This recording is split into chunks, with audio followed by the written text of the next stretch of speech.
Merhaba arkadaşlar, Beril'in Hünerleri YouTube kanalıma hoş geldiniz. Bugün çiçekçiden 10 liraya çiçeksiz bir orkide aldım arkadaşlar. Ve çiçeksiz orkideyi aldığınızda neler yapmanız gerekiyor, nasıl bakım yapmanız gerekiyor?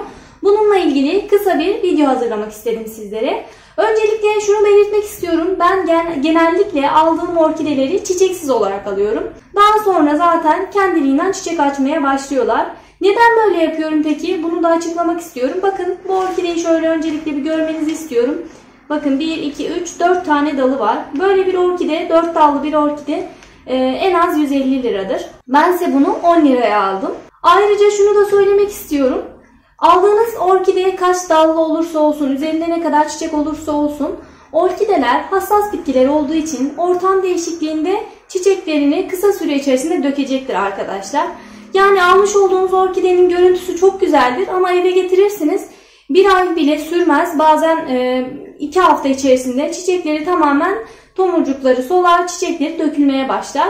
Çünkü orkide bulunduğu ortama adapte olamaz. Bunlar sera koşullarında, özellikle nemli ortamlarda yetiştikleri için evimize getirdiğimizde aynı ortamı sağlayamadığımız için bu şekilde çiçeklerde dökülmeler söz konusu olabilir. Zaten sera ortamında orkideye sağlanan koşulları çiçekçiler de sağlayamadıkları için onların elinde de kısa süre içerisinde çiçekler böyle dökülüyor, bu hale geliyor ve onlarla elden çıkarmak için çok ucuz fiyatlara satıyorlar.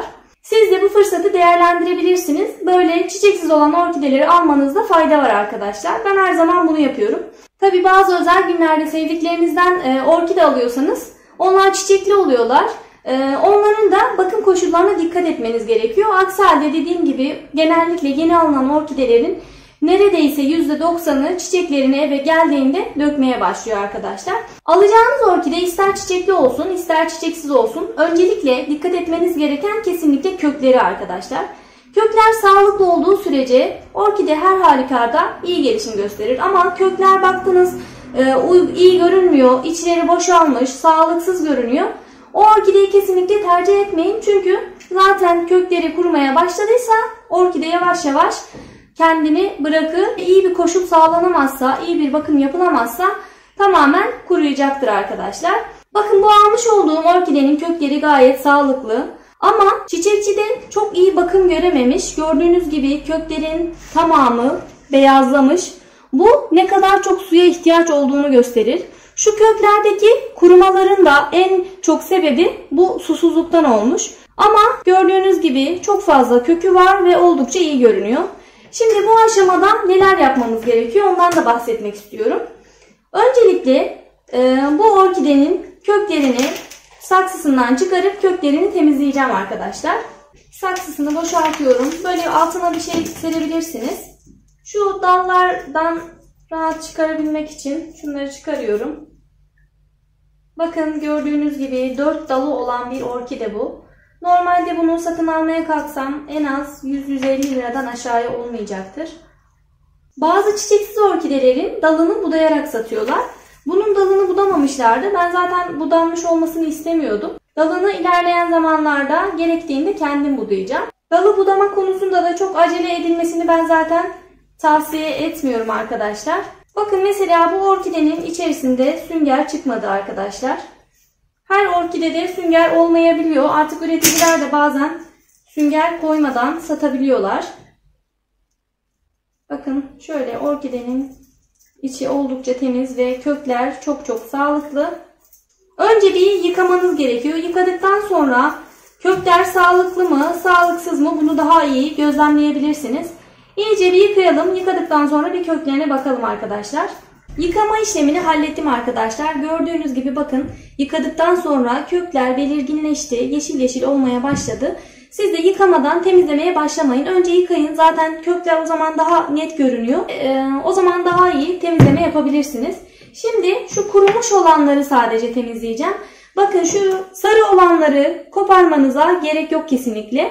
Sadece şu kurumuş olanları temizlemeniz yeterli olacaktır. Bakın bu orkidenin içinde sünger olmadığı için köklerde çürüme olmamış. Normalde genellikle sünger oluyor ve sünger olduğu için kökler ıslanıyor ve köklerde çok fazla çürüme oluyor. Ama bunda o sünger olmadığı için gördüğünüz gibi oldukça Sağlıklı bir orkide bu. Şimdi bir budama makasıyla bu kurumuş olan köklerini sadece koparacağım. Budama makasının steril olmasına dikkat edin. Herhangi bir hastalık, başka bitkiden olan bir hastalık buna da bulaşmasın. Steril olmadığını düşünüyorsanız bir peçeteye birkaç damla limon sıkın ve onunla budama makasını silebilirsiniz. Şöyle sadece bakın kuru olan kısımları, boş olan kısımları alıyorum. Şimdi şunu da belirtmek istiyorum. Bakın bu orkide çiçeksiz olduğu için ben hemen buna bakım yapabiliyorum. Ama eğer almış olduğunuz orkide veya size hediye gelen orkide çiçekliyse kesinlikle köklerini açıp orkidenizin keyfini hiç kaçırmayın. Sadece sulamayı biraz az yapın ve daldırma sulama yapmayın. Dediğim gibi orkidenin içerisinde yüksek ihtimalle sünger olacaktır. Daldırma sulama yapmayın. Onun dışında az az sulama yaparsanız orkideniz çiçeklerini döktükten sonra gerekli bakım işlemini yapabilirsiniz. Bakın gördüğünüz gibi kökler çok sağlıklı. Birkaç tane sadece içi kurumuş olan kök çıktı. Onun dışında hepsi gayet iyi görünüyor. Şurada bir tane bakın şöyle bir yaprak var. Bu da çok iyi görünmüyor. Bunu da koparıyorum. Yine aynı şekilde şu en alttaki yaprağı da koparacağım. Bu da çok sağlıklı görünmüyor. Yaprakları da koparmaktan korkmayın. Çünkü şuralardan tekrardan dal verebilmesi için rahatlıkla biraz yaprakların da ona izin vermesi lazım. Olanak sağlayabilmek için böyle sağlıklı olmayan yaprakları özellikle koparmanızda fayda var. Temizleme işlemini tamamladım arkadaşlar. Bu temizleme işlemi bittikten sonra size tavsiyem böyle bir kabın içerisine su koyun bir miktar. Köklerin içerisine sığacağı kadar. Ve orkidenizi içerisine koyun. Bunu bu şekilde dikmeden önce 1 saat kadar bekleteceğiz. Bu suyun içerisine ben ek olarak aspirin de koyuyorum.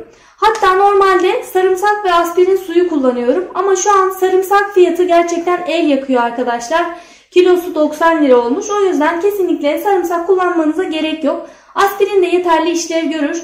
Yani kendiniz bile zor kullanıyorken çiçeğe vermenize elbette gerek yok. Ben her zaman ekonomik olandan yanayım, uygun olandan yanayım. Buna ek olarak yumurta kabuğu suyu kullanabilirsiniz arkadaşlar. Normalde orkidelerine bunu uyguluyorum ben. Yumurta kabuğu suyunu da bu şekilde orkidenin içerisine döküyorum. Bir tane de aspirini koyuyorum. Şöyle hafif karıştıracağım ezilmesi için. Oldukça faydalı olacak. Kökler biraz kendini toplayacak.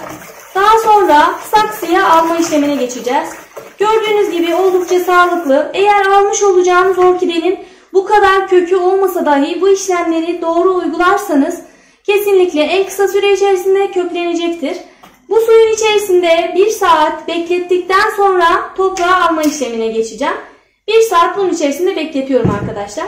Aynı saksıyı kullanabilirsiniz arkadaşlar. Orkideler zaten küçük saksıları sever. Yani köklerin biraz sıkışık olması gerekiyor. Çok büyük bir saksıya almayacağım. Aynı saksısına tekrardan dikeceğim. Bakın bu şekilde kalacak. İyice köklerini sıkıştırmanıza gerek yok. İç kısımda kalması çok gerekmiyor. Şimdi kenardan biraz da topraktan ilave ediyorum. Arada böyle sallarsanız toprak içine kolaylıkla girecektir. Saksıya dikim işlemini tamamladım arkadaşlar. Gördüğünüz gibi kökler de oldukça sağlıklıydı. Yeniden toprağına diktim. Aynı toprağı kullandım dediğim gibi. Siz de herhangi bir hastalık olmadığı sürece aynı toprağı kullanabilirsiniz. Hemen toprak değişimi yapmanıza gerek yok. Ama dikmeden önce suda bekletmeniz oldukça önemli. Hem köklerin kırılmasına engel oluyor dikerken, zedelenmesine engel oluyor. Hem de kökler biraz suyu iyice emdiği için kendini topluyor arkadaşlar. Şimdi şu dal kısımlarını da özellikle göstermek istiyorum. Ben dalı hemen budamaktan yana değilim arkadaşlar. Dal budaması şu an itibariyle yapmayacağım. Eğer orkidenizin dalında sararma söz konusu değilse, sadece çiçekleri dökülmüşse, bakın bu çiçek zaten kopacak. Çok önemli değil bu. Ama şuradan itibaren bir kırılma söz konusu. Eğer bakacağım sararma devam ederse aşağıya doğru dalı şuradan itibaren budayacağım arkadaşlar. Bakın budamayı da şöyle göstereyim. Burada bakın bir boğum var. Bu boğumun şu üst kısmından şuradan budayacağım. Yani bakın 3. boğum değil. 1. 2. 3. 4. 5. 6. boğum oluyor. Yani boğum sayarak yapmıyoruz kesinlikle. Şuradan itibaren budayacaksınız. Son boğumun şu kısım olduğunu görebilirsiniz.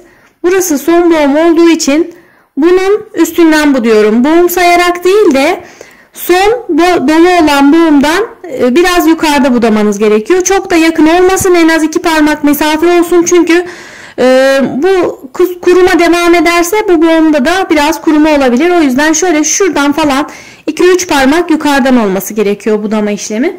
Dediğim gibi diğerlerine herhangi bir budama yapmayacağım. Bunda da sararma devam ederse buradan itibaren budama yapacağım. Size de hemen budama yapmanızı tavsiye etmiyorum arkadaşlar. Çiçekler döküldükten sonra biraz bekleyin. Bazen hiçbir işlem yapmadan bu aşamadayken kendiliğinden orkide keki yani yavru veriyor. O yüzden budama yapmayın. Biraz bekleyin. Baktınız sararma oluyor veya herhangi bir gelişme göstermiyor. O zaman budama yapabilirsiniz. Şimdi sulama konusundan bahsetmek istiyorum. Sulama konusunu çok fazla yapmayın lütfen. Orkide suyu sever diye fazla sulama yapıp köklerin çürümesine sebep olmayın. Bu aşamadan sonra tek yapmanız gereken az az sulama yapmak. Orkideyi esinti alabileceği bir cam kenarı olabilir, köşede bir yer olabilir ama bir miktar esinti alırsa çok daha iyi gelişir. Ve bol ışık alacağı bir yere koyarsanız kesinlikle çiçek dalı, yaprak her zaman oluşacaktır. K2'de yine oluşma ihtimali çok yüksek böyleyken bakımlarına dikkat edin. Çok fazla sulama yapmayın. Orkide hassas bir bitki ama aslında çok da güçlü bir bitki. Sadece sulama konusuna çok dikkat etmeniz gerekiyor. Sulamayı fazla yaptığınızda genellikle kök çürümesi meydana geliyor ve köksüz orkideler oluşuyor. Buna dikkat edin. Çok fazla sulama yapmayın. Bu aşamada dış saksı kullanacaksanız dış saksıda birazcık su birikirse de herhangi bir problem olmaz arkadaşlar. İçinde sünger olmadığı sürece, dış saksıda çok fazla su olmadığı sürece herhangi bir problem yaşamazsınız. Ve dikkat etmeniz gereken arada bir sprey ile böyle üzerine püskürtme yapmak ve esinti alabileceği bir yere koymak. Gövde kısmına çok fazla su temas ettirmeyin. Yaprakları arada bir limon suyu ile silebilirsiniz. Böylelikle hastalıklardan, zararlılardan da korunmuş olursunuz arkadaşlar. Orkideye dair elimden geldiği kadar her şeyi açıklamaya çalıştım.